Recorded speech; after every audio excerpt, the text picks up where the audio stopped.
성도 여러분 안녕히 주무셨습니까? 예. 오늘은 말과 행함이라는 비유를 함께 살펴보도록 하겠습니다. 본문의 말씀 마태복음 21장 23절로 32절에 있는 말씀입니다. 마태복음 21장 23절로 32절에 있는 말씀입니다. 함께 읽어보도록 하겠습니다. 예수께서 시작. 예수께서 성전에 들어가 가르치실세 대제사장들과 백성의 장로들이 나와 내가 무슨 권위로 이런 일을 하느냐 또 누가 이 권위를 주었느냐. 예수께서 대답하시되 나도 한 말을 너에게 이르리니 너희가 대답하면 나도 무슨 권위로 이런 일을 하는지 이르리라.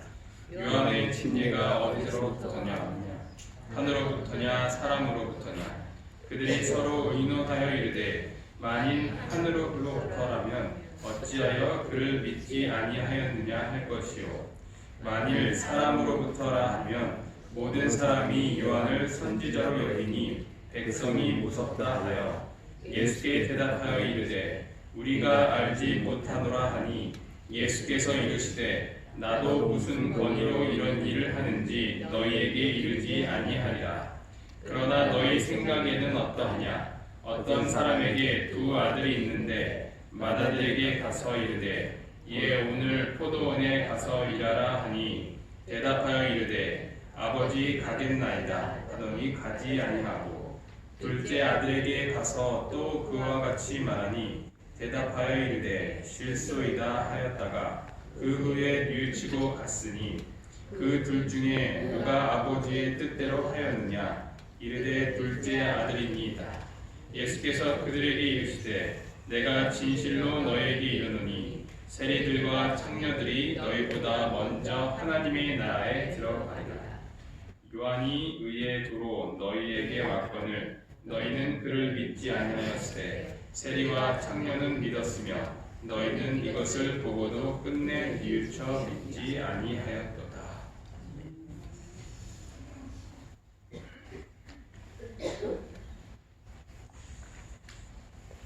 본문에서 두 아들의 이야기가 나옵니다. 첫째 아들은 가겠다고 했지만 가지 않았고 둘째 아들은 가지 않겠다고 했지만 뉘우치고 다시 가게 되는 모습입니다. 이 비유 가운데 나오는 아버지는 하나님을 대표하고 포도원은 교회를 대표한다. 두 아들은 두 계층의 사람을 대표한다. 여기서 말하는 두 계층은 누구입니까? 그것은 이 31절에 확인을 해보면 우리가 알 수 있습니다. 그 둘 중에 누가 아버지의 뜻대로 하였느냐 이르되 둘째 아들입니다. 예수께서 그들에게 이르시되 내가 진실로 너희에게 이르노니 세리들과 청녀들이 너희보다 먼저 하나님의 나라에 들어가리라. 둘째 아들이 아버지의 뜻대로 순종하였기 때문에 그들이 먼저 하나님의 나라에 들어갈 자격이 된다고 하였던 자들은 세리와 창녀들이었습니다. 그들과 대조되는 첫째 아들은 예수님께서 대화하시는 바로 23절에 나와 있는 것처럼 제사장들과 백성의 장로들이었습니다. 여기서 첫째 아들은 바로 이 불순종한 유대인을 나타내고 있습니다. 유대 국민들의 신앙생활은 외식적이었다. 시내산에서 하나님의 음성으로 율법이 반포되었을 때 모든 백성은 순종하겠다고 맹세했다. 그들은 가겠나이다 라고 대답했으나 가지 않았다. 그리스도께서 친히 그들에게 율법의 원칙들을 보여주시기 위하여 오셨을 때 저희는 그분을 거절하였다. 유대인들은 하나님의 율법을 가진 자들이었습니다. 그들은 누구보다도 하나님 앞에서 순종하는 자들이 되어야 했습니다. 그러나 그들은 그 말씀대로 살지 않았던 것입니다. 오히려 그 말씀을 왜곡하여 자기들이 원하는 대로 해석하고 또 따르도록 강요했던 것입니다. 너희가 하나님의 계명은 버리고 사람의 전통을 지키느니라. 또 이르시되 너희가 너희 전통을 지키려고 하나님의 계명을 잘 버리는도다. 마가복음 7장 8절에서 들려왔습니다. 예수님은 이런 자들에게 하나님의 율법을 제대로 보여주기 위하여서, 알려주시기 위하여서, 가르치시기 위하여서 이 땅에 오신 것이었습니다. 마태복음 5장 17절에 보면 내가 율법이나 선지자를 폐하러 온 줄로 생각하지 말라. 폐하러 온 것이 아니요 완전하게 하려 함이라. 아멘.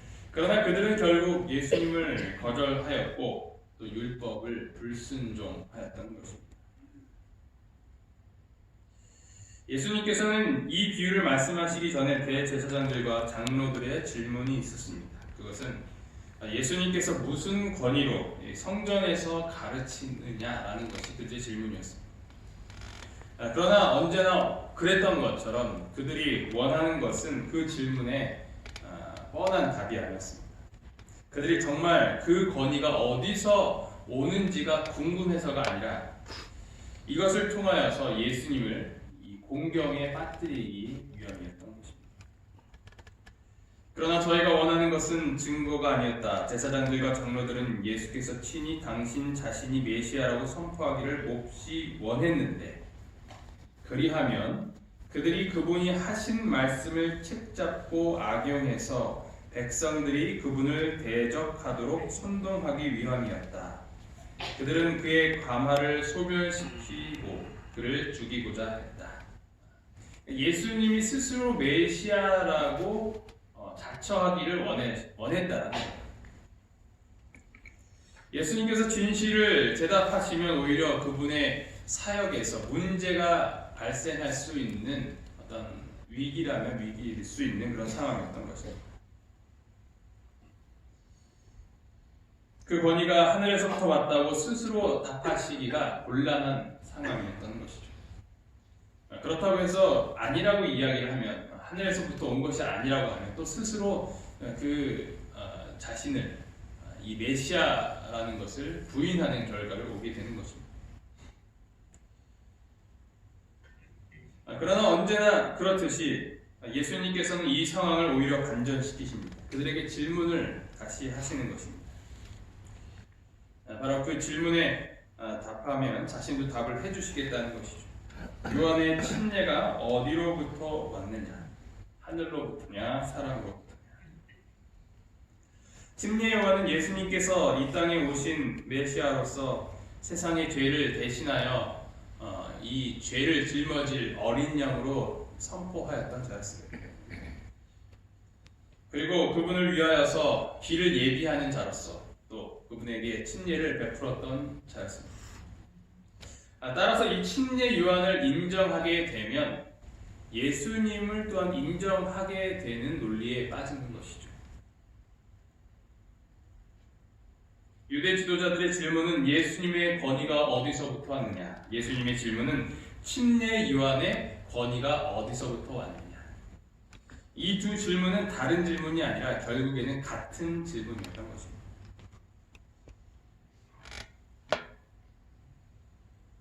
똑같은 질문을 하시면서 자신에게 위기를 주려고 했던 이들에게 같은 질문을 오히려 하시면서 그들에게 위기를 이렇게 던져주는 것입니다. 배구에서 이야기하면 토스라고 하죠. 모든 사람이 선지자라고 믿는 요한을 거절하게 되면 그들도 위험해졌기 때문에 그들은 어떤 답이든지 할 수가 없었던 상태였던 것입니다. 그래서 예수님께서는 그들의 질문에 결국에는 답하실 필요가 없게 되는 것이었습니다. 때로 우리가 살아가면서 답하기가 곤란한 질문을 받을 때가 있습니다. 이럴 때 예수님처럼 참 슬기롭고 지혜롭게 대답을 한다면 얼마나 좋을까요? 결국 예수님의 질문으로 인하여 그들은 요한도 거절하고 예수님도 거절하게 되는 결과를 맞게 되었던 것입니다. 유대나라 지도자들이 공언한 신앙이 참이었다면 저희는 요한의 증거를 받고자 했을 것이다. 예수를 메시아로 받아들였을 것이다. 그러나 저희는 회개의 열매와 의의 열매를 맺지 못했다. 저희가 업신 여기던 자들이 오히려 저희보다 먼저 하늘나라에 들어가고 있었다.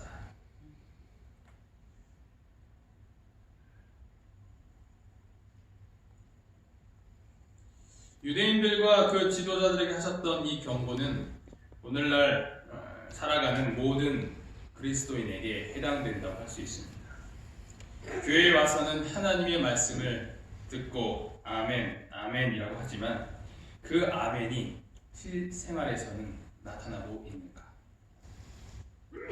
그런데 실물교훈에서는 더욱더 높은 표준을 요구하고 있습니다. 오늘날 많은 사람들이 하나님의 계명을 지킨다고 주장하면서도 저희 마음속에 다른 사람에게로 흘러갈 하나님의 사랑을 가지지 못했다. 우리가 잘 아는 것처럼 십계명은 결국 사랑이라는 한 단어로 요약이 됩니다. 하나님을 사랑하고 이웃을 사랑하는 것이 이 열 계명의 핵심 주제인 것이죠. 부자 청년은 문자적인 십계명은 지켰지만 그 정신은 지키지 못하였습니다. 그는 이웃을 사랑하는 마음이 부족하여 결국 자신이 갖고 있던 재물을 팔아서 그들에게 주는 일을 거절하게 되었던 것입니다. 이렇게 예수님을 따르겠다고 하는 사람은 많지만 그분의 율법에 순종하지 못하고 떠나가는 사람이 많이 있습니다. 우리는 끊임없이 사람들에게 하나님의 사랑을 흘러줌으로써 하나님의 말씀에 순종해야 합니다. 하나님의 말씀에 순종하는 것은 결국 사랑을 실천하는 것이기 때문입니다. 다음의 말씀은 우리에게 더욱더 전적인 헌신을 해야 한다는 것을 보여주고 있습니다. 저희가 순종하기로 약속한 것이 아무런 희생도 요구하지 않을 때에만 그 약속을 이행하는 것처럼 보인다. 그러나 급기와 자아 희생이 요구될 때나 십자가를 져야 할 일이 생길 때에는 뒤로 물러간다. 그리하여 의무에 대한 자각은 사라지고 하나님의 계명을 알고 범하는 일이 습관화된다. 희생이 요구되기 때문에 십자가를 져야 하기 때문에 하나님의 말씀에 순종하기가 어려울 때를 발견합니다. 그러나 전적인 순종이란 이런 것입니다. 때로는 우리에게 희생이 요구되기도 하고 어떨 때는 십자가를 져야 하는 그러한 부담을 느낄 수 있는 것입니다. 네 하고 대답을 했는데 포도에 가서 일하려고 하니 손익계산을 따지고 보니 주저하게 되는 것입니다. 그 시간이면 다른 돈 되는 일을 더 할 수 있을 텐데 그런 생각을 하니까 가기가 싫어지는 것입니다. 기계로 편하게 일하는 것이면 할 텐데 뼈아볕에서 모자도 없이 그렇게 땀을 뻘뻘 흘리면서 일을 해야 하니까 하기가 싫어지는 것입니다. 최저임금도 안 되는 그 돈을 받고 일을 하려니까 마음이 내키지 않는 것이죠. 그래서 대답은 했지만 그냥 가지 않는 것이 낫겠다고 생각하여 불순종하는 것이 바로 이 첫째 아들의 모습이었던 것입니다. 그대가 그리스도를 전적으로 반대하지 않는다고 해서 하나님을 섬기고 있다는 생각을 갖지 말라. 우리가 그렇게 생각한다면 우리 자신의 영혼을 속이고 있는 것이다. 하나님을 섬기는 일에 사용하라고 주신 것들, 곧 그것이 시간이나 재물이거나 또는 다른 어떤 재능이거나 간에 그것을 사용하지 않음으로 인하여 우리는 하나님을 대적하고 있다. 우리가 신앙 생활이라는 것이 어떤 것인지 다시 되돌아보아야 한다는 것입니다. 과연 내 삶 가운데서 하나님의 말씀에 순종하기 위해서 희생의 삶이 이루어지고 있는가? 적그리스도는 예수님을 믿지 않는 자뿐만 아니라 예수님을 위하여 일하지 않는 자도 적그리스도라는 것이 이 이야기의 핵심인 것입니다. 이 부분이 참으로 위험한 부분입니다. 내가 그리스도인인 줄 알았는데 오히려 그 반대일 수가 있다는 것입니다. 게으르고 활동하지 않는 상태에서는 결코 구원받을 수 없다. 진정으로 거듭난 사람이 아무런 도움도 되지 못하고 무익한 생애를 산다는 것은 있을 수 없다. 떠돌다가 천국으로 흘러 들어가는 일은 가능하지 않다. 게으름뱅이는 그곳에 들어갈 수 없다. 우리가 천국에 들어가기 위하여 싸우지 아니하고 또 천국의 국법을 열심히 배우려고 애쓰지 않는다면 천국에 들어갈 자격이 없다.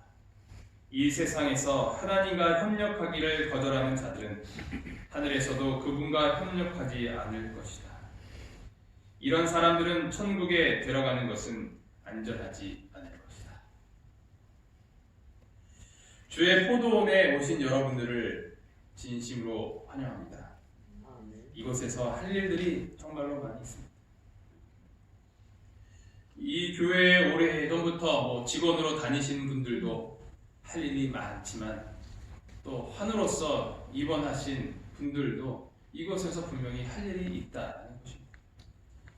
그것은 어떤 직원이 되어야만, 어떤 직무를 맡겨야만 하는 일을 이야기하는 것이 아닙니다. 그것은 훨씬 더 넓습니다. 그것이 무엇일까? 그것은 하나님께서 분명 주실 것이라고 생각합니다.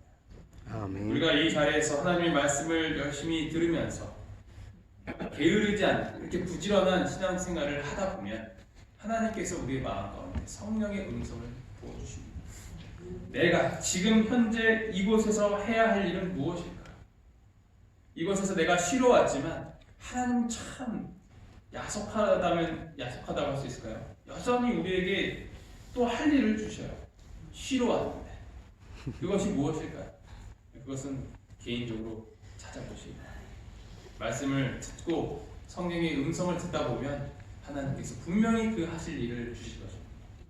중요한 것은 그 음성이 들릴 때 주저하지 말고 네, 가겠습니다 라고 말할 수 있는 저와 여러분이 되기를 간절히 바랍니다. 아멘. 첫째 아들은 가겠다고 대답하고 가지 않았지만 둘째 아들은 처음에는 거절했으나 뉘우치고 포도원으로 갔습니다. 예수님은 이 둘째 아들이 세리와 창녀들이다 라고 말씀을 하셨습니다. 세리와 창녀들은 우리가 계속 이야기했던 것처럼 죄인들 중에 죄인이었습니다.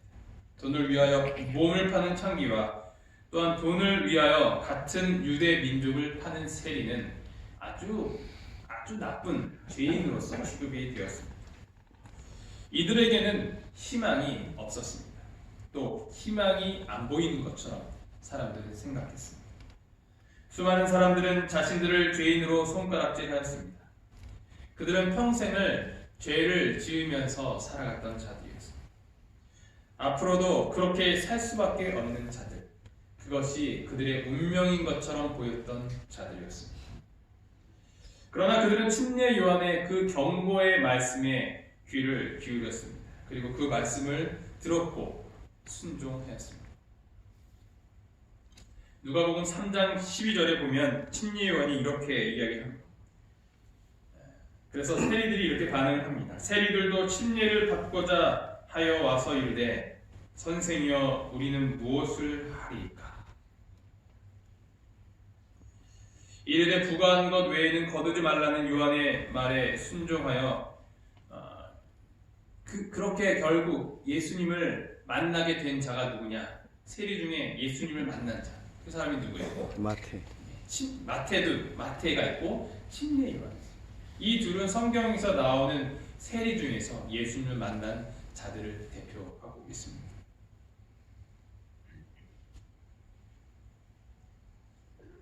마태는 나를 따르라는 말씀에 순종하여 그는 모든 것을 버리고 주님을 따랐던 자였던 것이죠.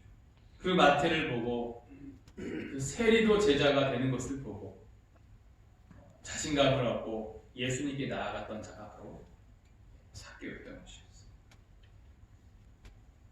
예수님께서는 그들의 믿음과 순종을 높이고 그 반대의 모습을 보여주었던 이 유대인들을 책망하셨던 것입니다.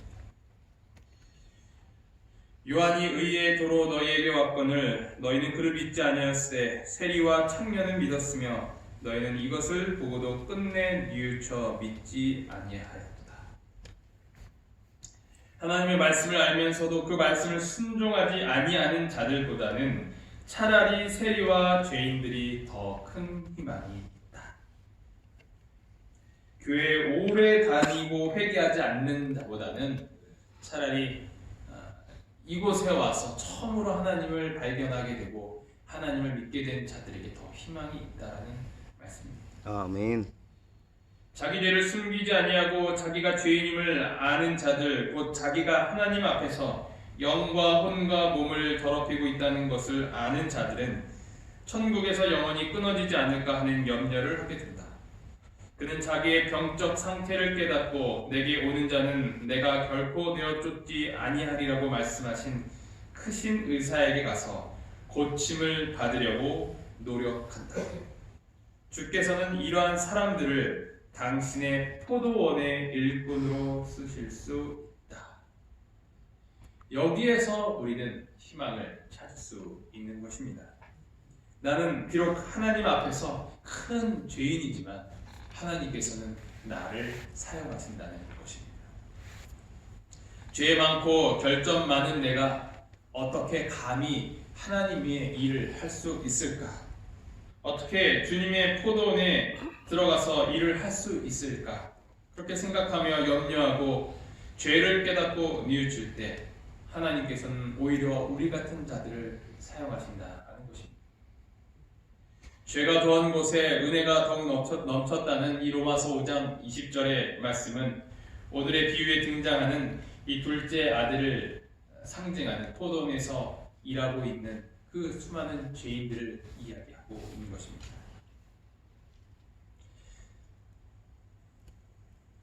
첫째 아들이 나을까요? 둘째 아들이 나을까요? 당연한 질문이지만 대답은 첫째 아들과 같이 하고 순종은 둘째 아들과 같이 하시기를 간절히 바랍니다. 아멘. 성령의 호소가 우리에게 임할 때 가장 유일의 안전책은 지체 없이 그 호소에 응하는 것이다. 오늘 포도원에 가서 일하라는 부르심이 있을 때 그 부르심을 거절하지 말라. 오늘날 너희가 그 음성을 듣거든 너희 마음을 강팍해 말라. 순종하기를 지체하는 것은 안전하지 못하다. 그대는 그 부르시는 소리를 다시는 듣지 못할지도 모른다. 이 순종을 하신 그 모본이 누구신가? 바로 예수님이십니다. 그리스도의 생애를 생각하라. 인류의 선두에 서셔서 아버지를 섬기신 그분은 우리가 어떠한 아들이 되어야 하는지를 보여준 모본이 되신다. 하나님께서는 그리스도께서 바치셨던 그 같은 순종을 오늘날의 사람들에게도 요구하신다. 그분은 당신의 아버지를 사랑으로 섬기셨으며 즐거운 마음과 부담 없는 정신으로 봉사하셨다. 아멘. 예수님의 그 모본이 여기 있는 것입니다. 첫 번째로 순종하여 그대로 행하셨던 것이지만 또한 더 중요한 것은 즐거운 마음과 부담 없는 정신으로 하셨다는 거죠. 또 오늘 또 이 말씀을 들으시면서 일하기 싫은데 천국 못 간다고 해서 이거는 이제 믿음으로 말미암는 의의가 아니에요. 믿음으로 말미암는 의의는 그 마음도 하나님께서 주시는 거예요. 그 마음과 능력도 주셔서 내가 그 하나님의 일을 하는데 그것이 전혀 희생으로 생각하지 않고 일하게 되는 것을 이야기하는 거죠. 구원받기 위해서 억지로 막 일을 하는 것이 아니라 구원을 받았으니까 너무 기쁘고 행복해서 그냥 삶이 그 희생의 삶이 되는 거고 예수님의 삶이 되는 것입니다. 이러한 삶이 정말 100점짜리 이 신앙생활이 아닐까 생각을 하게 되는 것입니다. 하나님께서 우리를 초청하셨습니다. 예, 오늘 포도원에 가서 일하라. 대답해 주시면 감사하겠습니다. 네 아버지. 네 아버지. 오늘 포도원에 가겠습니다. 오늘 포도원에 가겠습니다. 주님은 우리가 오늘 일하기를 원하십니다. 오늘 순종하기를 원하십니다. 이 포도원에서 성실히 기쁜 마음으로 일하여서 하나님의 충성된 종이 되기를 간절히 바라며 말씀을 마치도록 하겠습니다. 아멘. 하늘 계신 하나님 아버지, 오늘 저희를 포도원에 불러주셔서 감사합니다. 아멘. 저희가 옛날에는 하나님을 거절하고 부인하였던 삶을 살았었지만 이제는 그 삶을 뉘우치고 다시 주님 앞에서 저희가 예하고 순종하여 가는 삶을 살 수 있도록 도와주시옵소서. 아멘. 그곳에서 성실히 이룰 때 그곳에서 그 열매를 보며 또 큰 보람을 느끼며 기쁨 가운데서 일할 수 있도록 인도하여 주시옵소서. 아멘. 아버지, 저희가 이곳에서 하나님을 위해서 일할 그 일은 정확히 무엇입니까? 저희는 잘 알지 못합니다. 주님, 저희에게 알려주시옵소서. 저에게 말씀과 기도를 통하여서 우리가 이 포도원에서 할 수 있는 일이 무엇인지 알려주시고 그 음성을 들었을 때 순종할 수 있는 저희 모두가 될 수 있도록 인도하여 주시옵소서. 아멘. 이 모든 말씀 예수님 이름으로 간절히 기도합니다. 아멘.